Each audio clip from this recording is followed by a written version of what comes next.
Hello world, welcome back to the Razor RC. Happy 2023. And something we like to do at the beginning of every new year is come up with a buyer's guide for the best RC cars you can buy depending on the category. So we have 10 different categories. We're going to come out with what I think is the best RC car you can buy in that category, as well as an alternate in case you want something a little bit different. The 10 categories are the entry-level vehicles, two-wheel drive buggy, 1/10 scale monster truck, four-wheel drive buggy, short course truck, Nitro vehicles. That is a brand new category for 2023. We did get rid of stadium truck. Unfortunately, stadium truck has been pretty much dying over the last few years. And with the loss of basically the low seat stadium truck, we're just not going to do those anymore because they're not even really making them anymore. We also got crawlers, we got speed vehicles, we got 1/8 scale monster trucks, those big boys, and then the large scale. We're talking 1/5, 1/6 scale size, and the best RC vehicles you can buy there. We will have links in the description below for any of these vehicles if you want to pick them up.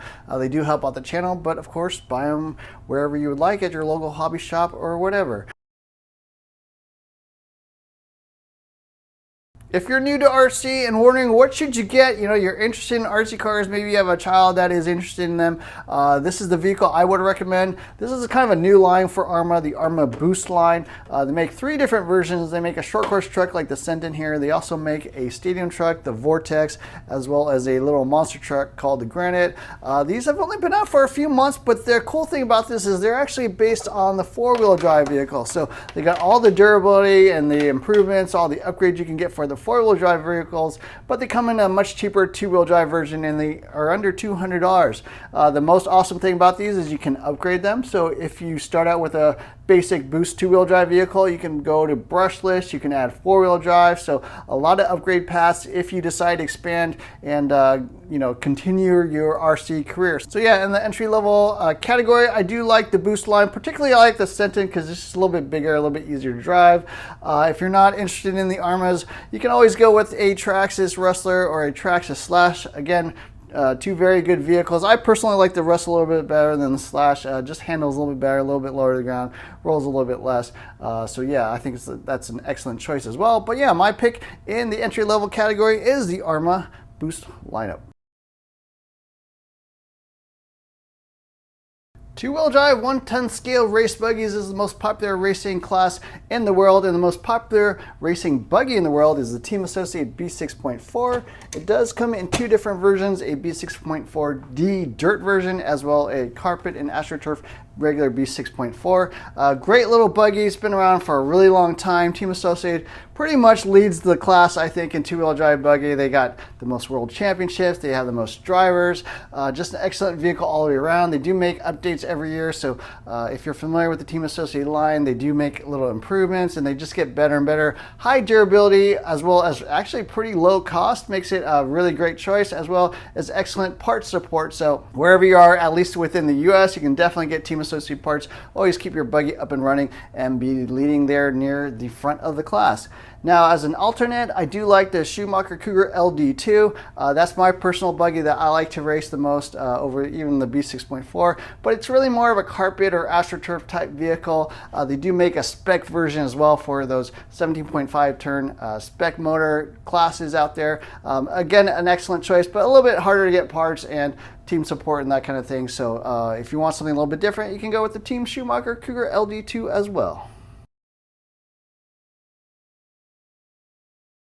Not to sound like a Team Associate fanboy, but my pick in the 1/10 scale monster truck class is the Team Associate Rival MT10.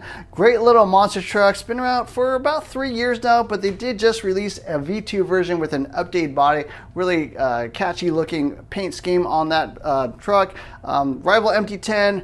Actually pretty reasonably priced, high performance, actually drives excellent, probably the most race-oriented monster truck you can buy.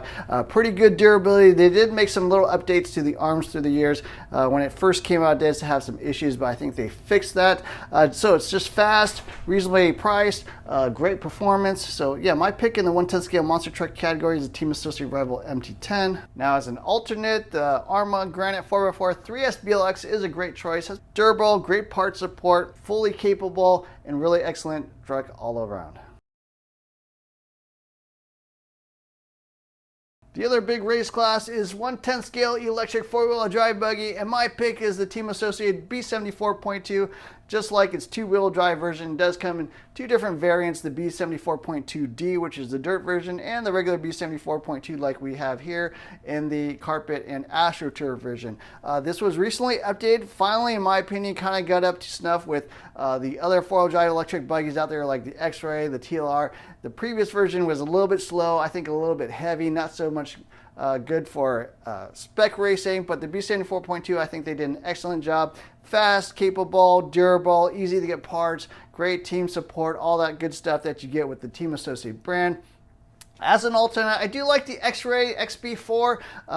They did just release a 2023 edition, so in my opinion, that is probably actually the best four-wheel drive buggy, but it is pricier, it is harder to get parts, it is harder to get team assistance, it is harder to get warranty information, all that kind of stuff, so that makes it a little bit more difficult vehicle to own and operate, but for most people in the US and around the world, I think the Team Associated B74.2 is the best choice. Short course trucks make an excellent all-around vehicle. You can race them, you can bash them. They look super scale. They're really durable as well with all the bumpers and body and all that kind of stuff. So great vehicles all around. My pick is actually a little bit different this year. I'm going with the Traxxas Slash 4x4. It does come in a few different versions. The Ultimate Edition, which is obviously the best. They do come with a regular one, a brush one, brushless, all that kind of good stuff. Normally, I would actually pick the Tekno SET 410.3, but rumor is they are coming out with a brand new one just around the corner. So if you got to get a short course truck today, I would pick up the Slash. But if you think you might want one in the future, I would hold off and probably wait for a new Tekno. I think they're going to come out with one. We'll see. But yeah, that is normally my pick. And hopefully they'll have a SET 410.4 because that would be, in my opinion, the most durable, the fastest, the best racing vehicle. Great basher all the way around. The Tekno stuff is excellent, but you'll have to wait for it. Nitro is making a comeback. There have been a lot of Nitro vehicles released in the last year. HPI came out with probably like 5 or 6 different Nitro vehicles, either re-releases or even brand new Nitro vehicles, so that's excellent. My pick in Nitro, if you're curious about Nitro, you want to try it out, I do like the Kyosho Inferno MP9 TKI4, $500, reasonably priced, excellent engine, excellent parts quality all around, aluminum shocks, great radio. There's really nothing wrong with this vehicle. I think it's awesome. As an alternate, if you want something more on the bashing side, I would go with the Traxxas Revo 3.3 actually. It's been around a long time and it does have some weaknesses. It is kind of complicated, but it's got the great Traxxas upgrade program, so if you ever need a new engine, you can spend $100, get one of those. But yeah, my pick in the Nitro ready to run class is going to be the Kyosho Inferno MP9. Excellent vehicle, reasonably priced, quite durable as well, and I think it's the best choice.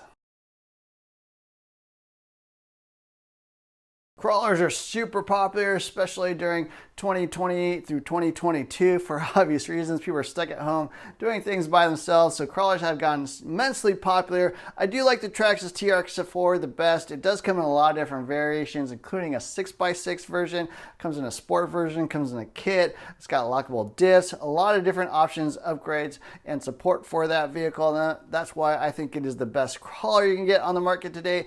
But as an option, the Vanquish VS410 is an excellent vehicle. Again, comes in a couple different versions. The portal axles, does have the straight axles as well, it does have the lockable dig function, it does have the overdrive function which you can control through a channel, so excellent parts quality as well. That's a little bit more of a builder's kit, a little more of a customized vehicle, so if you want something more ready to run, I would go with the Traxxas. But if you want kind of the best crawler, maybe you want to look at the Vanquish VS410. It's an excellent vehicle as well. If you want to go fast, you want to break 100 miles per hour, if you want to go to your local airstrip and do some crazy speed run records, I would pick up the Arrma Limitless. That is the best speed vehicle in my opinion. Now, they did come out with a V2 version, so they did make it a little bit more tunable, a little bit more motor options, a little bit more choices and what you can actually put in the vehicle to make it a little bit of a better speed land record vehicle. That would be my pick for best speed vehicle. As an option, you could always go with the Arma Infraction. It's much more of a ready-to-run vehicle. You can just buy that, throw in some batteries, and hit 80 miles per hour out of the box. Pretty insane what you can get for that type of vehicle. But in the speed category, most people are going with the Limitless when they want to go as fast as possible with the Infraction as an alternate. 1/8 scale 6S monster trucks is another one of my favorite categories. My pick is the Arma Crane EXB. It's been out for a few years now, and maybe a little bit long in the tooth. There have definitely been a lot of other 8 scales that have come out since then, but it's got great part support, excellent durability, huge upgrade path as well if you want to stick in bigger motors, bigger ESCs, bigger tires, all that kind of stuff. Just an excellent choice if you want to do the bashing, if you want to send it huge, if you want to do 60, 70 miles per hour down the street, whatever. Very flexible vehicle, and it handles quite well. As an alternate, I do like the Team Corelli Kronos XTR. Excellent vehicle all around with the 7074 parts. That actually is a little bit lighter and handles a little better than the Crane, but a little bit harder to get parts, a little less upgrades and stuff as well on the aftermarket side. So yeah, in my opinion, Arma Crane EXB would be the best choice with the Team Corelli Kronos XTR as an alternate. Finally, we got large scale. Traxxas has been killing it in the large scale class for years with the X-Max, but my pick in the best large scale vehicle is actually its little brother, the XRT. It's much more of a truggy style vehicle. I think it handles a little better. I actually think it's a little more durable out of the box as well. It does have some minor weaknesses. You do need like a wing mount. You probably want to look at some upgrades for the drive shaft. The bottom plastic chassis cover tends to crack, so that's a little bit annoying, but I think it's a little bit more durable than the X-Max and handles a little bit better. As an alternate, you can always go with the X-Max. Hugely durable, a lot of upgrades. You can launch it super high. It does have some more weaknesses than the XRT in my opinion, especially that center drive shaft does tend to bend when you do those super huge double backflip type jumps. But the X-Max, you really can't go wrong. So anyways, I hope you enjoyed this video. Don't forget to hit the like, share, subscribe buttons. Look for more videos soon. Thanks for watching.